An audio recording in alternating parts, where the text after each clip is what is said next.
Bonjour à tous, j'espère que vous allez bien. Les rodéos urbains, phénomène en recrudescence, pardon, les beaux jours étant de retour.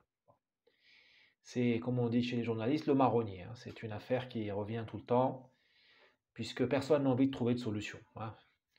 Ni la justice, ni la police, hein. Ça ne doit pas être très compliqué d'empêcher un rodéo urbain.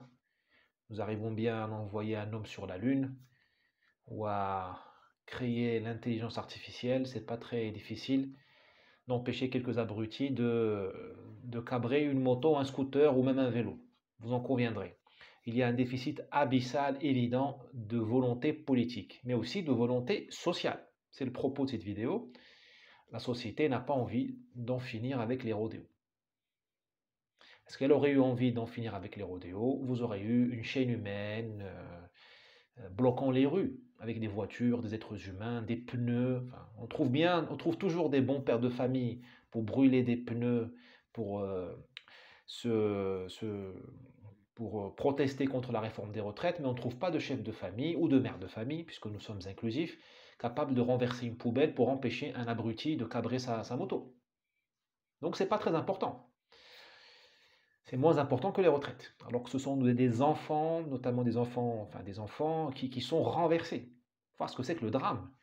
Ou des vieilles dames, enfin c'est juste incroyable ce qui se passe dans les rues de France. Douce France, d'où pays de mon enfance. Vous avez au fait derrière cette question des retraites, pardon, des rodéos urbains, une question politique et anthropologique fondamentale. Politique d'abord, parce que l'abruti à moto ou à scooter ou à vélo est un acteur politique. Il est en train de te dire, toi le riverain, que tu ne contrôles pas la rue, que la voie publique ne t'appartient pas, que tu es à peine toléré dans ton quartier, dans ta maison. C'est lui le patron de la rue, parce qu'il fait ce qu'il veut, pas toi. Encore moins la police, hein, la police qui partage le contrôle de la rue avec le voyou. Aujourd'hui, tu as deux policiers en France. Tu as le policier et le gendarme, celui de l'État, le policier de l'État, payé par tes impôts, et tu as aussi le voyou qui contrôle lui aussi la rue et te contrôle toi. Parce qu'au final, l'objectif, c'est de contrôler toi, le citoyen. C'est toi l'ennemi de l'État, c'est pas la racaille. Si l'État considérait que la racaille était son ennemi, mais il y a longtemps qu'on aurait rouvert les bagnes à Cayenne. Il y a longtemps qu'on aurait construit des places de prison. L'État ne veut pas construire de places de prison parce qu'il n'est pas gêné par la racaille. Pour lui, ce n'est pas un problème, c'est un allié. C'est un instrument, c'est une police parallèle pour t'opprimer toi, pour que tu ne sortes pas de chez toi, pour que tu aies peur tout le temps, pour que tu te sentes un sous-homme. Et un sous-homme ne fait pas la révolution. Un sous-homme ne fait pas le grand soir. Un sous-homme ne marche pas sur la Bastille. Un sous-homme ne demande pas la réforme politique. Un sous-homme ne demande pas l'hôpital public impeccable qu'on avait avant. Ne demande pas le rétablissement de l'hôpital public. Ne demande pas la réforme de l'école pour retrouver une école véritablement méritocratique. Un sous-homme s'écrase. Et la réalité, c'est là.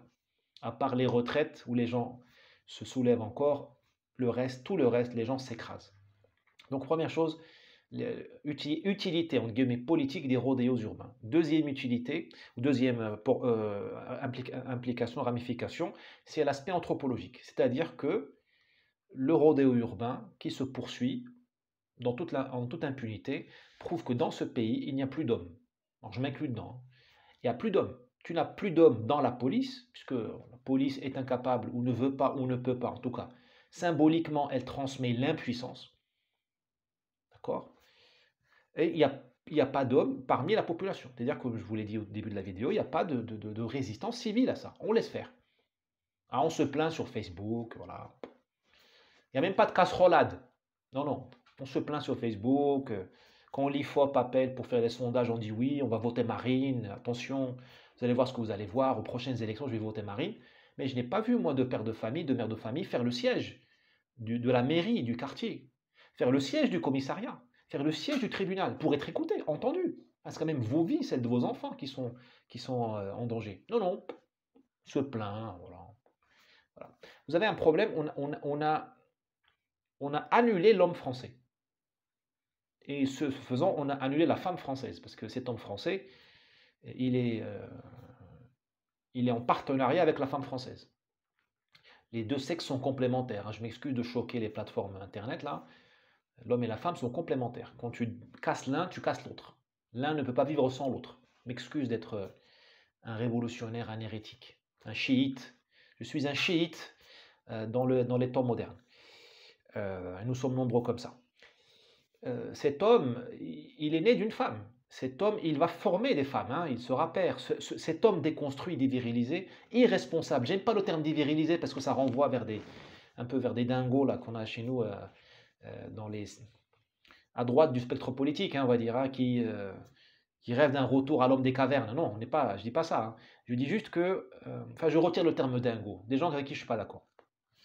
Euh, Cet homme, il déconstruit, cet homme vulnérable, fragile, il a des enfants, notamment des filles.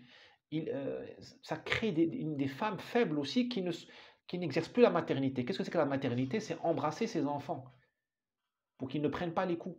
C'est se jeter entre le danger et ses enfants. Or, nous avons aujourd'hui une société, hommes et femmes, qui ne protègent pas leurs enfants. Je suis très dur là, j'exagère, je suis peut-être un peu injuste, mais je veux aller vite et aller à l'essentiel. Donc nous avons aujourd'hui la société idéale pour le régime. Une société malade, impuissante, et si quelqu'un fait justice lui-même, si un père de famille descend un ou deux cas en rodéo urbain, là, ou s'interpose au point de leur causer des dommages physiques ou autres, je suis certain que le voisinage va dire oui, fasciste, pétainiste, raciste, xénophobe, anti-jeune. Voilà. Vous voyez, nous avons une société gravement malade.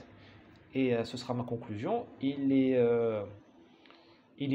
absolument illusoire de croire qu'un homme politique, un parti politique, un intellectuel, une idée politique peut sauver cette société, peut rétablir la France. Il faut réparer la France. Et pour cela, il faut réparer les Français. Réparer les Français. Il faut réparer les gens, les hommes et les femmes, et je m'inclus dedans. Nous sommes malades. Nous avons été déconstruits. C'est pas par Sandrine Rousseau, hein. Moi, Sandrine Rousseau, elle ne m'a jamais touché, hein. Non, non, ni par Clémentine Autain, non, non, non, nous avons été déconstruits par l'école qui fabrique des gens faibles, où la violence est interdite. Non, la violence est bonne quand elle défend les siens. La violence est bonne. La violence est bonne. Heureusement qu'on était violent face aux Allemands en 1914. Heureusement, sinon on parlerait allemand, hein. Heureusement qu'on a été violent entre 41 et 45, sinon on parlerait allemand. C'est ce que je veux dire. Heureusement qu'on a été violent. Heureusement que la Révolution française a été violente, dans un sens, si vous êtes républicain. Heureusement, sinon il n'y aurait pas eu de République en France. Vous voyez ce que je veux dire? La violence est bonne quand elle est confiée aux hommes forts et aux femmes fortes. Or, nous fabriquons des femmes et des hommes faibles. Ils savent, dans leur intime conviction, ce qu'il faut faire, mais ils ne le font pas. Parce qu'ils sont empêchés, ils sont inhibés. C'est pas, franchement, c'est pas Darmanin, ou l'Allemand, ou un préfet de police, ou un inquisiteur de France Inter, ou un prêtre défroqué qui officie sur France 5 ou sur je sais pas quoi, France Culture. C'est pas ça qui va empêcher un père de famille de défendre sa famille. Ce qui empêche un père de famille, une mère de famille, une louve, hein, comme on dit, hein, de sortir les griffes et d'aller défendre ses enfants et d'empêcher les rodéos, c'est elle-même, c'est lui-même. Le système, il est en nous. Nous l'avons internalisé. Nous nous sommes convaincus que nous étions des impuissants incapables de changement. C'est ça la vérité. C'est ça la vérité. C'est nous. J'ai pas vu Darmanin avec une Kalachnikov sur la tête, la tempe de chaque Français excédé par les rodéos. Non, non, il n'y a pas de ça. Il n'y a rien. Non, c'est nous. Il faut réparer absolument les êtres humains. On est dans l'ordre du thérapeutique. On n'est plus tellement dans l'ordre du politique. Bon. Voilà, j'espère que cette vidéo vous a été utile. N'hésitez pas à la partager. À bientôt.